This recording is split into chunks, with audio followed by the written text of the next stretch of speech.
할렐루야. 2022년 수요 성역 공부 모임 시즌 1 봄을 열다에 오신 우리 부림교회 모든 성도님들, 또 주 안에서 한 가족인 모든 주의 백성들 예수님의 이름으로 환영합니다. 우리 부림교회 주중 예배 모임이 수요 예배와 금요 예배 모임이 있었는데, 수요 예배와 금요 예배는 통합해서 금요일만 드리고, 이제 앞으로 수요일, 오늘을 포함해서 수요일에는 수요 성역 공부 모임을 시작하게 되고, 오늘이 그 수요 성역 공부 모임의 첫 시작입니다. 우리 이 시간 함께 잠시 동안 마음으로 기도했으면 좋겠습니다. 주님을 더욱더 알기 원합니다. 주님을 더욱더 알아가길 원합니다. 그래서 주님의 말씀인 성경을 더 깊이 깨닫기 원합니다. 그래서 우리가 이 성경 공부 모임 시간에 있습니다. 주님, 이 성경 공부 모임을 통하여서 주님을 더욱더 알아갈 수 있도록 도와주시고, 주님을 더욱더 사랑할 수 있도록 도와주시고, 주의 은혜를, 주의 능력을 더욱더 누릴 수 있도록 인도하여 주시옵소서. 그렇게 이 시간 잠시 동안 마음으로 기도하는 시간 되셨으면 좋겠습니다.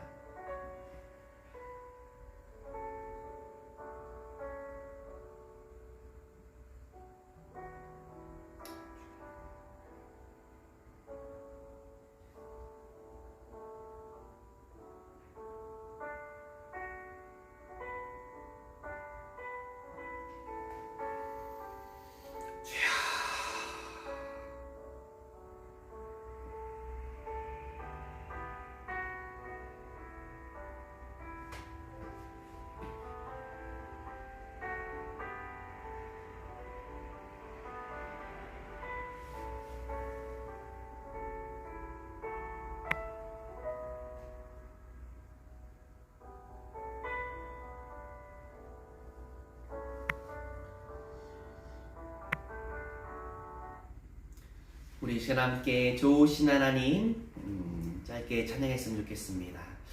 좋으신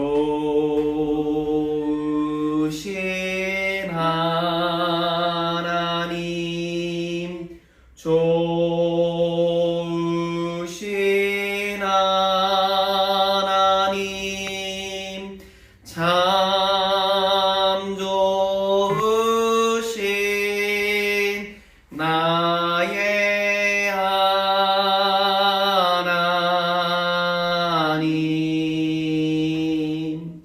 좋으신 하나님, 좋으신 하나님, 참 좋으신 나의 하나님.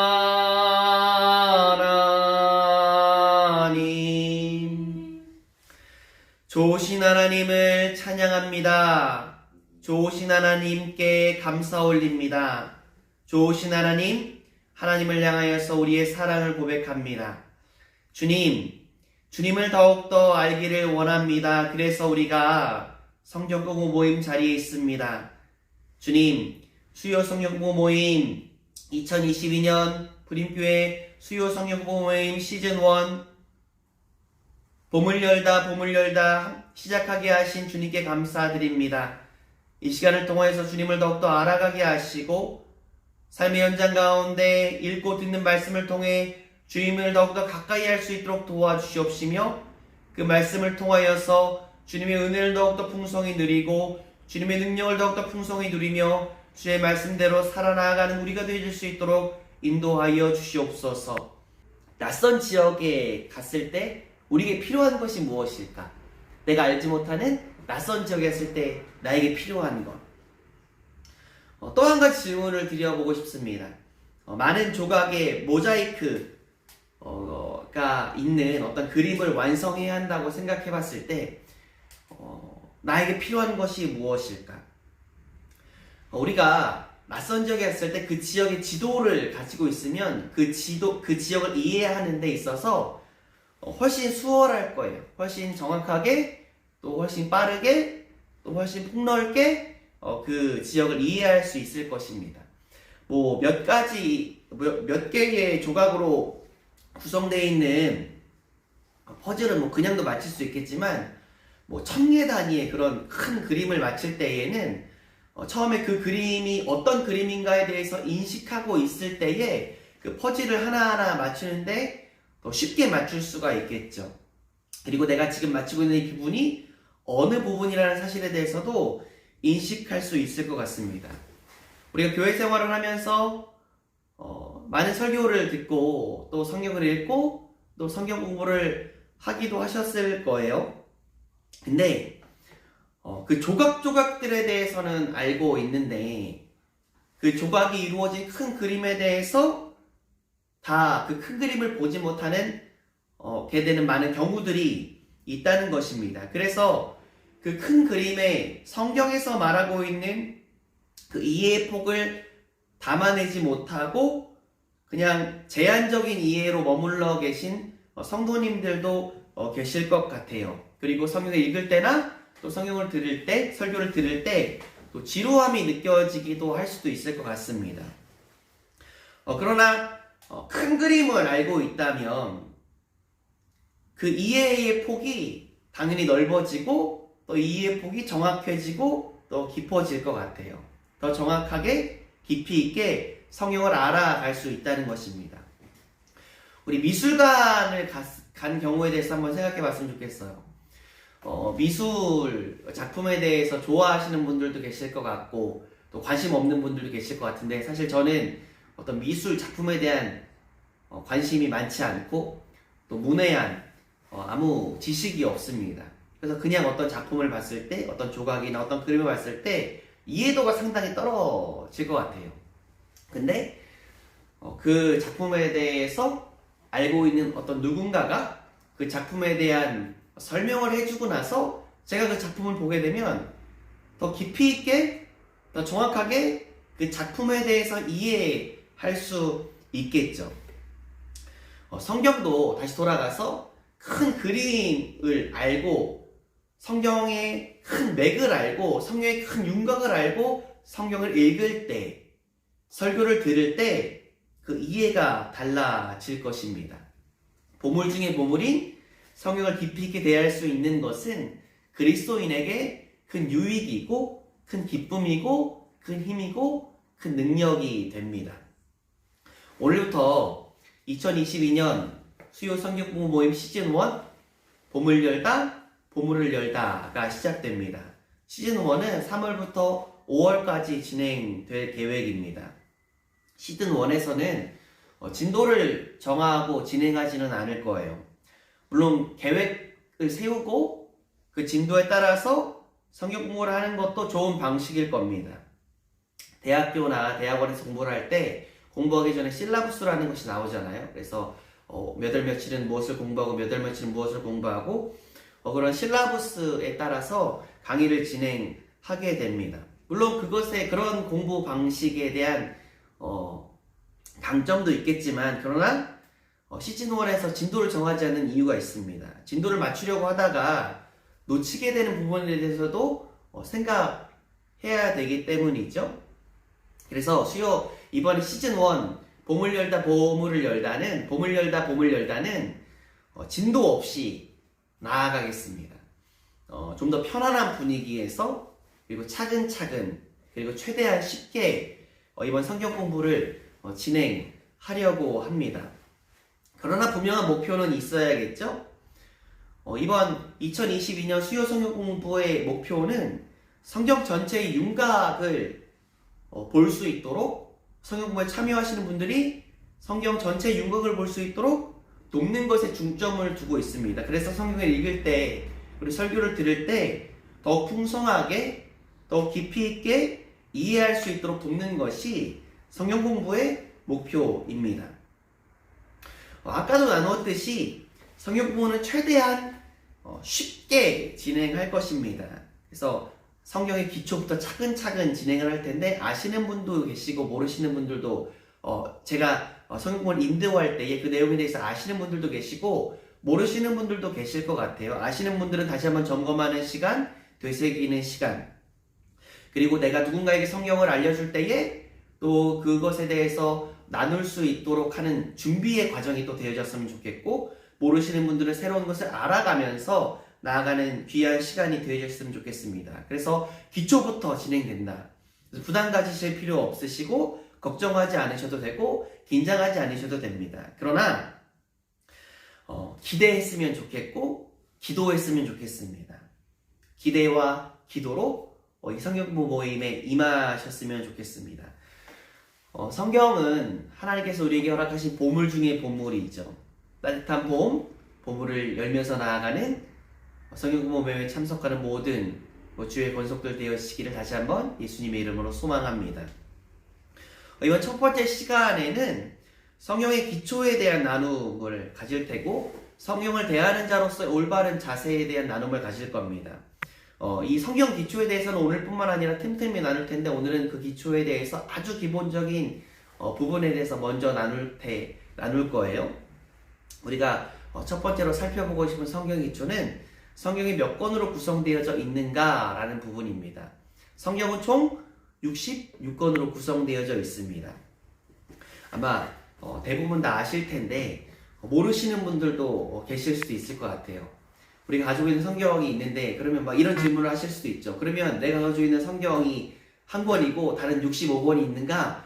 그런 질문을 가지고 계신 분들 계실 텐데, 성경이 66권으로 이루어져 있다는 것은 아마 대부분 66권이 다 들어가 있는 성경책을 가지고 계실 것 같아요. 성경은 구약 39권, 신약 27권으로 이루어져 있습니다. 그래서 성경 66권이 다 담겨져 있는 성경을 아마 대부분 다 가지고 계실 텐데, 성경을 이렇게 펴면 창세기, 성경의 시작입니다. 부터 요한계시록, 성경의 마지막 성경이죠. 마지막 성경입니다. 창세기 가장 첫 번째 성경이고 요한계시록 가장 마지막 성경이에요. 그래서 창세기부터 요한계시록까지 그 권수를 다 세보면 66권입니다. 성경을 크게 두 부분으로 나누면 구약과 신약으로 나눌 수 있어요. 구약은 창세기부터 말라기까지를 구약이라고, 창세기부터 말라기까지가 구약 성경입니다. 그리고 마태복음부터 요한계시록까지가 신약 성경이에요. 그리고 구약과 신약의 기준점은 예수 그리스도의 탄생입니다. 다시 구약은 39권으로 이루어져 있고 신약은 27권으로 이루어져 있습니다. 창세기부터 말라기까지가 구약 성경이고 마태복음부터 요한계시록까지가 신약 성경입니다. 그리고 구약과 신약 성경을 크게 두 부분으로 나누는 부분에 대해서 구약과 신약으로 말씀을 드렸는데, 그 구약과 신약의 기준점은 예수 그리스도의 탄생이라는 것입니다. 근데 성경, 구약과 신약의 각 권수에 대해서 단번에 외울 수 있는 방법이 있어요. 아마 다 구구단을 기억하실 텐데, 구구단 3단에서 마지막 단이 3구죠. 3구. 3일엔 3, 3이 6 이렇게 가서 3구까지 가지 않습니까? 근데 이 39를 기억하면 성경, 구약과 신약의 각 권수를 기억하는데 도움이 되고, 또 몇 가지 성경에 대한 지식들을 연상하는데 좋은 연상법이 됩니다. 먼저 곱하기로 가봤으면 좋겠어요. 3 곱하기 9, 9구단을 말씀드렸죠? 3구 하면 한번 따라해 보시겠어요? 3구 27. 그렇죠. 저는 다 답을 부탁드렸습니다. 다시 한번 해볼까요? 시작. 3구 27. 네, 3구 27. 그러니까 구약은 39권, 신약은 27권으로 이루어져 있습니다. 자, 곱하기가 있으니까 더하기를 한번 가볼게요. 하나 더 팁을 드리면 더하기로도 가볼 수 있는 거예요. 이스라엘의 12지파가 있는데, 이 이스라엘의 지파, 숫자, 이스라엘의 12지파를 기억하실 때 3구를 기억하시면 그것에 대해서 생각해내기 쉬우세요. 3 더하기 9는 몇이죠? 3 더하기 9? 3 더하기 9는 맞습니다. 12입니다. 그러니까 더하기로 가면 이스라엘의 지파를 쉽게 기억할 수 있는 또한 연상법이 되는 거예요. 또 신약으로 우리가 가게 되면 복음서에 예수님의 12제자에 대해서 나오는데 예수님의 12제자에 대해서도 3 더하기 9를 통해서 기억하기 쉽습니다. 3 더하기 9는 10이죠. 그래서 예수님의 12제자에 대해서도 3, 9만 기억하시면 이렇게 연상하시기 쉽습니다. 곱하기도 같고 그리고 더하기도 갔어요. 그럼 우리가 한번 빼기로 가볼까요? 3, 9로 갔었는데 이번에는 좀 거꾸로 가서 9, 3으로 가도록 하겠습니다. 9 빼기 3은 우리 성경 공부 시간인데 기초 산수로 가고 있습니다. 9 빼기 3은 6이죠. 그래서 9 빼기 3은 6인데 이 6이라는 숫자가 숫자 둘이 반복되게 되면 성경 전체 본수가 됩니다. 그래서 66권 성경이 이루어져 있다. 66권으로 성경이 구성되어 있다. 또 3, 9를 통해서 기억해 볼 수 있는 것입니다. 그래서 성경의 기초 지식에 대해서 잠깐 나눴는데 3, 9를 기억하시면 몇 가지를 연상할 수 있습니다. 구약은 39권으로 이루어져 있다. 신약은 27권으로 이루어져 있다. 그리고 또 이스라엘 12지파에 대해서도 3, 9를 통해서 연상할 수 있고 또 예수님이 12제자에 대해서도 3, 9를 통해서 연상할 수 있습니다. 또한 성경의 전체 권수에 대해서도 3, 9를 통해서 순서가 약간 바뀌긴 하지만 9 빼기 3을 통해서 6 그래서 66권으로 성경이 구성되어져 있다. 성경 구약과 신약이 전체 66권이다라는 것에 대해서도 3, 9를 통해서 기억할 수 있습니다. 자 이제 넘어가서 성경은 어떤 책인가에 대해서 잠깐 또 나눔을 가졌으면 좋겠어요. 먼저 우리가 잊지 말아야 할 것은 성경을 대할 때 성경은 하나님의 계시라는 것입니다. 성경은 하나님의 계시다. 한번 따라해 볼까요? 시작. 성경은 하나님의 계시이다. 아멘. 성경은 하나님의 계시이다. 제가 제 경험을 하나 나눴으면 좋겠는데 저희 집 윗집에 어떤 한 가정이 이사를 왔습니다. 몇 년 전에 이사를 왔는데 그 가정이 이사하고 나서 이제 그 집에 그 집 남편분이 계시고 아내분이 계시고 자녀가 있죠. 근데 그 남편분에 대해서 이제 동네 주민들이 이야기하는 소리를 저희 아내가 듣고 그 이야기를 저에게 해줬어요. 그 정보가 뭐였냐면 위층으로 이사온 그 주민 그 남자분의 직업이 경찰관이라는 거예요. 그래서 경찰관으로 알고 이제 있는 겁니다. 근데 그분을 이제 몇 번 지나가다 만났고 엘리베이터 맞추는데 막 키가 막 엄청 커요. 190은 넘는 것 같아요. 그래서 외모만 봐도 경찰관 같은 포스가 막 느껴져요. 그리고 제가 저희 아파트에 경찰차가 와서 자주 서 있는 장면을 어느 기간 동안 이렇게 몇 번 목격했거든요. 그래서 저는 그분이 경찰이라고 생각을 계속하고 있었습니다. 근데 그 정보는 다른 사람들이 말하는 그분에 대한 정보였어요. 근데 제가 작년이었죠. 작년 한 7월인가 8월쯤에 차를 수리할 일이 있어서 카센터를 갔는데 딱 도착하고 차에서 내리는데 어떤 분이 이렇게 나오시는데 그 남자분이 저를 보면서 하시면서 저는 누군지 잘 모르겠어요. 근데 갑자기 한마디 딱 하는데 그분이 누군지 딱 알았어요. 윗집! 하고 말씀하시는데 저 윗집! 하고 말씀하시는데 저분이 저희 윗집에 사는 분이구나. 그걸 딱 알게 됐습니다. 그러면서 자기에 대해서 소개를 하시는 거예요. 저는 이 자동차 정비소에서 일하고 있는 정비사라는 말씀을 하셨고 그 전에는 어느 지점에서 일을 했는데 제가 이 지점으로 옮겨와서 일하고 있는 자동차 정비사입니다. 라고 소개를 해주시는 거예요. 사람이 어떤 누군가에 대해서 알 때에 가장 정확하게 알 수 있는 방법이 무엇일까요? 그 사람이 진실을 말한다는 전제하에 다른 사람이 알고 있는 그 사람 그리고 다른 사람에게 들은 그 사람이 아니라 그 사람이 나에 대해서 소개하는 것이 자기 자신에 대해 소개하는 것이 가장 정확하죠. 저는 그 전까지 다른 사람들이 이야기하는 그분에 대해서 들었어요. 경찰관이다. 근데 그분이 자기소개를 하는 거예요. 나는 자동차 정비사입니다. 이 지점에서 일하고 있는 자동차 정비사입니다. 그분이 자기소개를 하니까 정확하게 알 수 있는 거죠.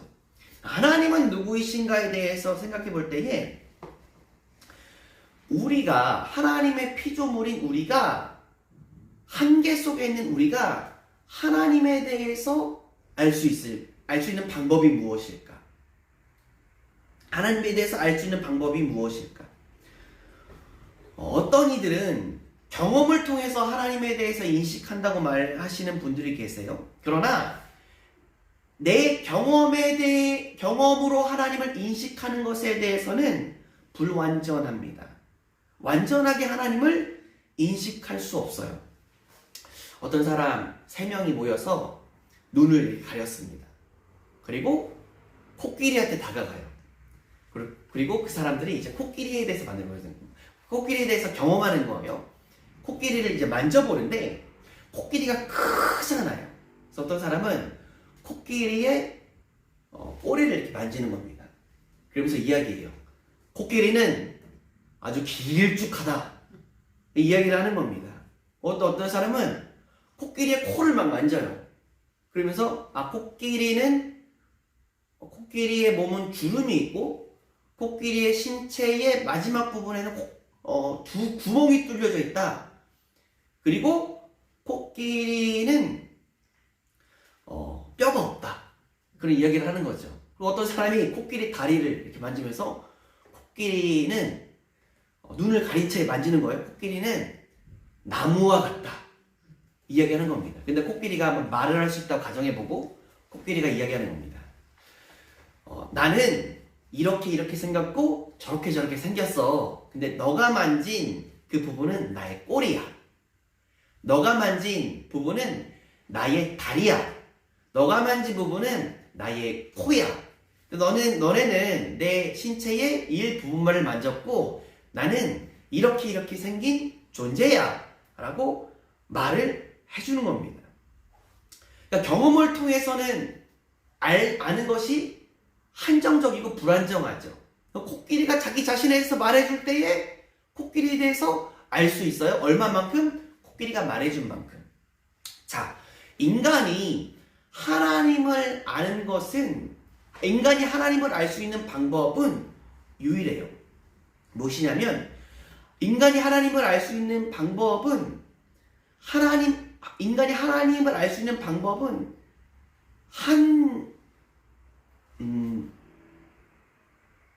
하나님께서 하나님에 대해서 알려주신 만큼만 인간이 하나님을 알 수 있다는 거죠. 인간이 하나님을 알 수 있는 방법, 다시 말씀드릴게요. 하나님께서 하나님을 알려주신 만큼만 인간이 하나님을 알 수 있는 겁니다. 그러니까 하나님이 하나님 자신에 대해서 열어주시는 것, 하나님께서 하나님 자신에 대해서 알려주시는 것, 그것이 바로 계시라는 거죠. 그래서 인간은 하나님께서 알려주신 만큼만 하나님에 대해서 알 수 있는 거예요. 인간이 하나님께서 하나님의 계시로서 허락하신 것, 바로 성경이라는 거죠. 하나님께서 하나님에 대해서 성경을 통해서 보여주셨다라는 것입니다. 자신을 보여주신 것, 그것이 바로 성경이라는 거예요. 성경을 통해서 인간은 하나님을 알 수 있어요. 얼마만큼? 하나님께서 성경을 통해서 알려주신 만큼. 그래서 내가 경험한 하나님에 대해서 많은 분들이 고백해요. 하나님은 이런 분이시다. 하나님은 저런 분이시다. 근데 그 경험이 하나님의 말씀 위에 세워져 있는 경험이어야만 한다는 것에 대해서 우리가 늘 기억해야 합니다. 하나님의 말씀 위에 서 있지 않은 경험은 하나님에 대해서 아는 것이 아니에요. 하나님께서 우리에게 하나님을 보여주셨어요. 무엇을 통해서? 하나님을 알려주셨어요. 무엇을 통해서? 하나님의 말씀, 바로 하나님께서 우리에게 허락하신 하나님의 계시는 성경이라는 것입니다. 성경을 통해 우리가 하나님을 알 수 있습니다. 근데 어느 날 갑자기 한 사람을 통해서 하나님이 자기 자신을 열어 보여주신 것이 아니에요. 긴 역사의 흐름 속에서 많은 하나님의 사람들을 통하여서 하나님께서 성경을 우리에게 허락하신 것, 그것이 하나님의 일하심의 과정입니다. 그것을 신학적인 용어로 계시의 점진성이라고 합니다. 그러니까 하나님께서 한순간에 하나님에 대해서 알려주신 것이 아니라 오랜 역사 속에서 하나님의 사람들을 통하여서 하나님을 보여주셨어요. 오랜 역사 속에서 하나님께서 하나님의 사람들을 통하여서 성경을 허락하셨다는 것입니다. 다시 그것이 계시의 점진성이에요. 이 계시의 점진성에 대해서는 앞으로도 성경 공부를 진행하면서 다시 나눌 기회가 있을 거예요. 그래서 계시의 점진성, 그것을 기억해 주셨으면 좋겠어요. 그리고 하나님께서 오랜 시간 동안 많은 사람들을 통하여서 성경을 허락하셨는데, 중요한 것은 그 성경의 내용들이 유기적으로 연관되어져 있다는 것입니다. 큰 성경의 흐름이 있습니다. 그것을 바로 신학적인 용어로 성경의 통일성이라고 이야기합니다. 그래서 우리가 성경에 대해서 두 가지를 생각하고 기억해야 되는데, 계시의 점진성과 성경의 통일성이에요. 우리 이 성경 공부 모임 봄을 열다 보물이 열다에서는 이 성경의 통일성에 대해서 더 강조점을 두고 계속해서 이 성경 공부 모임을 진행하도록 하겠습니다. 이 성경에 큰 흐름들이 있죠. 성경의 큰 흐름들, 그 큰 흐름들 속에서 우리가 하나님의 구원에 대해서 보게 되고, 하나님의 계획에 대해서 보게 되고, 하나님의 성취에 대해서 보게 됩니다. 하나님의 사랑에 대해서, 하나님의 성품에 대해서 보게 됩니다. 우리가 성경을 통해서 하나님을 알게 되고, 그리고 성경을 통해서 나를 알게 되는 거죠. 그리고 하나님 안에서 내가 나아갈 방향에 대해서도 알 수 있게 되는 것입니다. 그런데 이 하나님의 계시인 성경에 대해서 우리가 어떻게 반응해야 하는가, 이것이 정말 중요해요. 바로 하나님의 계신 이 성경을 하나님의 말씀으로 믿는 것. 하나님의 말씀으로 믿는 것, 이것이 성경 앞에 서 있는 성경을 대하는 자의 올바른 성경관입니다. 이 믿음, 이 성경관이 굉장히 중요해요. 성경은 하나님의 말씀이다. 성경관이라는 표현을 제가 썼는데 신학적 용어인데, 이 올바른 성경관을 가지고 있는 것이 굉장히 중요하다는 것입니다. 성경은 하나님의 말씀이다. 어떤 사람들은 성경을 세계적인 베스트셀러로 생각합니다. 어떤 사람들은 성경은 이스라엘의 역사로 생각해요.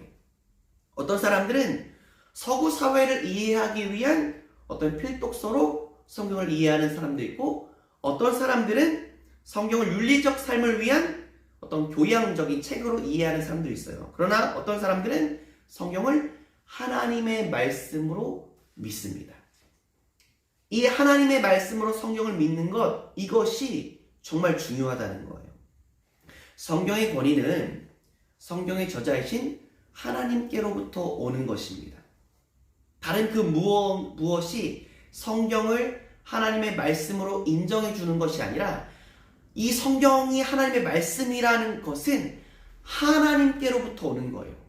그리고 우리는 이 성경이 하나님의 말씀이라는 것을 믿음으로 나아가는 것, 이것이 건강한 성경관이고, 이것이 올바른 성경 앞에서의 자세라는 것입니다. 성경을 어떻게 믿을 수 있는가, 두 부분을 잘 기억했으면 좋겠어요. 성경 자체와 성령입니다. 성경 자체와 성령. 그러니까 성경 자체는 성경을 펴는 거죠. 말씀을 듣는 것, 그것을 의미합니다. 그리고 성경을 하나님의 말씀으로 믿기 위해서는 성령님의 도우심이 분명히 있어야 합니다. 성경을 거짓이라고 생각하고 성경이 거짓임을 밝혀내기 위해서 성경을 공부하다가 성경을 연구하다가 성경이 하나님의 말씀임을 믿게 된 사람들이 정말 많아요. 성경이 가짜라고 생각하고 성경이 거짓이라고 생각하는 사람들이 성경이 거짓이라는 것에 대해서 증명하려고 성경을 읽다가 설교를 듣다가 성경이 하나님의 말씀이구나, 그것에 대해서 믿게 되는 사람들이 참 많이 있습니다. 우리나라에도 그런 분들이 계세요. 성경은 분명한 하나님의 말씀입니다. 성경을 대하는 자세, 가장 중요한 것 중에 하나가 무엇이냐면 성경을 하나님의 말씀으로 믿는 거예요. 근데 이 믿음을 위해서 성경으로 가야죠. 그래서 성경을 읽는 것이 필요하고 듣는 것이 필요하고 성경을 설교하는 성경적 설교를 듣는 것이 필요합니다. 그리고 무엇보다 성령님의 도우심이 분명히 있어야 합니다. 혹시 이 성경공부 모임을 참여하시는 분들 가운데 성경이 하나님의 말씀이라는 그 믿음이 없으신 분들이 계시다면 성경을 펴셨으면 좋겠습니다. 성경을 읽으셨으면 좋겠고 성경적 설교를 들으셨으면 좋겠습니다. 그리고 저에게 개인적으로 연락하시면 제가 함께 성령님의 도우심을 위해서 기도하겠습니다. 변하지 않는 진리, 분명하고도 명확한 진리는 성경은 하나님의 말씀이라고 하는 것입니다. 우리가 오늘 성경의 기초 가운데 한 부분을 나누었고 또한 성경은 하나님의 계시임에 대해서 나누었습니다. 성경이 하나님의 말씀임을 믿음이 정말 중요하다는 사실에 대해서도 또 나누었습니다. 하나님의 계시, 하나님의 말씀인 이 성경을 또 이번 한 주간도 잘 묵상하시고 읽어내시기를, 그리고 성경을 설교하는 그 아름다운 설교를, 귀한 설교를 잘 경청하시는 모든 성도님들 되시기를 간절한 마음으로 소망합니다. 다음 주에는 성경 읽기의 유익에 대해서, 그리고 구약의 첫 번째 책인 창세기에 대한 내용을 주제로 중심으로 해서 계속해서 수요 성경 공부 모임을 진행하도록 하겠습니다. 함께 기도하겠습니다. 하나님 감사합니다. 오늘 주의 도우심과 인도하심 가운데 봄을 열다 2022년 수요 성경 공부 모임 시즌 1 첫 번째 시간을 마치게 하신 감사합니다. 하나님, 우리가 성경을 통하여서, 하나님의 계시인 성경을 통하여서 하나님을 더욱더 알아갈 수 있도록 인도하여 주시옵소서. 그리고 하나님의 능력을 경험하고 하나님의 일하심을 더욱더 풍성히 경험할 수 있도록, 하나님을 더욱더 사랑할 수 있도록 주님 도와주시옵소서. 감사드릴 때에 살아서 역사하시는 예수님의 이름으로 기도드립니다. 아멘.